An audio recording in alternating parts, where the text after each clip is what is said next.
As you heard from Amanda Vinicky earlier in the program, Sox fans are brimming with excitement as the team heads into its playoff matchup with Houston starting this Thursday.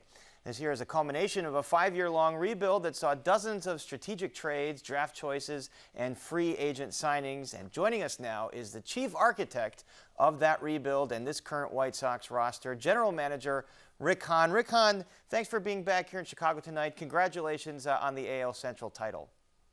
Thank you very much. Appreciate you having me again. All right, so how satisfying is it to you to see this team that you've rebuilt win the division and have a shot here at winning it all? You know, it's exciting. Obviously, we made the playoffs last year, but we weren't quite where we felt we needed to be from a roster standpoint to really make a lot of noise deep into the postseason, whereas this year we feel like we're on the precipice of potentially something fairly special. Obviously, we're at a point now from a health standpoint that we're very optimistic about where our players are at. And we view this as the start of potentially a nice extended period in White Sox baseball where we make this an annual appearance. Absolutely. I know that was the focus of your rebuild, putting together a consistent winner. One of the biggest and most controversial offseason moves was the hire of 77-year-old manager Tony La Russa, who hadn't coached or hadn't managed since 2011. Your assessment of the job he's done with this team to this point? Obviously, we're all thrilled with where we sit right now.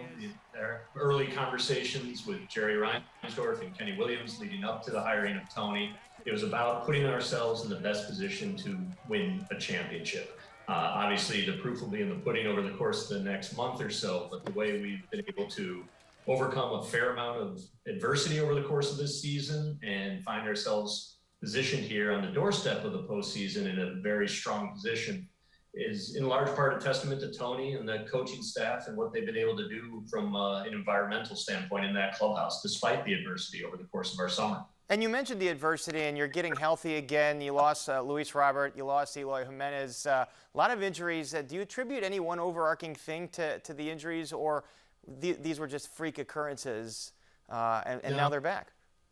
Yeah, I wish there was a magic bullet that we could point to, because obviously early on we figured that out. We would have made some sort of adjustment.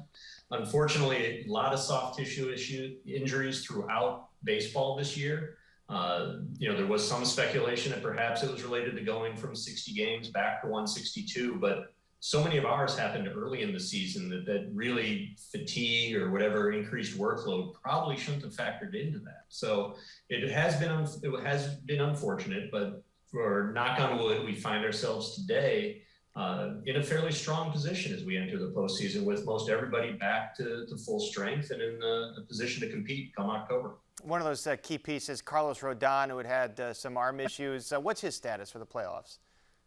We remain optimistic that Carlos will contribute in a meaningful way here over the next few weeks. Obviously, he was spectacular for the first several months of the season, and it's also not completely unforeseen, given his innings load over the last few years being relatively limited, that as we got deeper into the season, that we were going to have to protect him a little bit more and give him more rest and attention.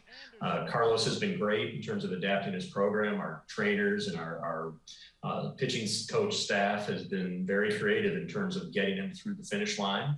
And now over the next few days, hopefully we're able to put him in a good position to succeed against Houston come next week. You mentioned jumping from 60 games to a full 162 games. Do you think that might be behind La Russa's decision to rest a lot of players, a lot of games this year? I know that was a source of frustration for a lot of fans that, want to see, those big superstars in there every game. Sure, and you hear the term load management more associated with the NBA, but it is a real consideration the more that we learn about what athletes need in terms of keeping them at their peak level.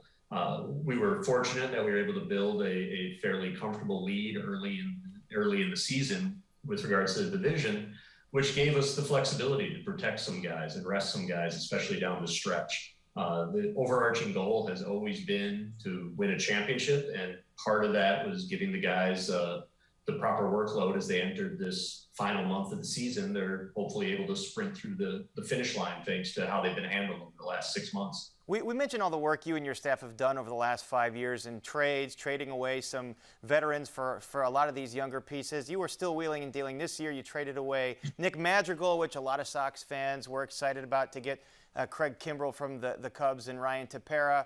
What do you say to the fans that might wonder if that trade was worth it, that getting rid of that prospect paid off? You know, it's a tough thing when you go through a rebuild and you get to the point where it is time to win, because we've all grown attached to many of these young players. We've known them since the time they were drafted. They've obviously been promoted throughout White Sox Nation. In this day and age, you're able to follow them more closely through their minor league journeys. So it's only understandable that people get attached to some of our young guys. In the end, that trade was very much about putting ourselves in the best position to win a championship this year. We'll see how the next few weeks play out in terms of whether the juice is worth the squeeze, so to speak, there. But we were able to acquire a guy in Craig who, has been a World Series champion, has put together a Hall of Fame career at the back end of the bullpen, and we think it's going to be a real asset for us over the next few weeks. Absolutely, long considered one of the best closers in the game. Other White Sox fans have also wondered about the offense, especially with Luis Robert and Eloy Jimenez getting healthy and getting hot. But there have been some overall offensive inconsistencies. What's the key against the Astros offensively? You know what? I think with regards to the offense against any team, it's about being healthy. We've really gotten to the point, or I feel like, as I said, we are entering this postseason healthy really for the first time over the course of most of the season. I think we've had our projected top 6 in our lineup together less than a dozen times. So when we're all together, when it's the way that we anticipated this thing from an offensive standpoint when we drew it up, we're a pretty tough unit to deal with, and I think we're going to bring that mentality to Houston. And although we're facing a very strong team and a team that has been tested repeatedly in October, we like the way we match up and think it's going to be a real good series. Yeah, and speaking of Houston Astros, for those that haven't had a chance to watch a lot of them, give us the scouting report. What are the things that stand out about this Astros team? They are a dynamic offense, veterans throughout who have been to October, who have been to the mountaintop, a strong pitching staff, especially in the starting rotation, and a solid defense. Obviously, they're headed up by Dusty Baker and a coaching staff that has extensive October experience. So they're going to be a challenge. The fact is that a couple of really good teams in the American League didn't even make the playoffs. They got eliminated yesterday in Toronto and Seattle. So we knew no matter who we faced this month, we were going to be challenged. Starting off with a team that has essentially put together an extended October run in successive years, what we aspire to be, I think is a good first step for us here. And although it's going to be a challenge, we look forward to it. All right, it's an exciting series to come starting Thursday afternoon. And Rick Hahn, once again, congratulations and thanks as always for being here with us. Absolutely, appreciate you having me.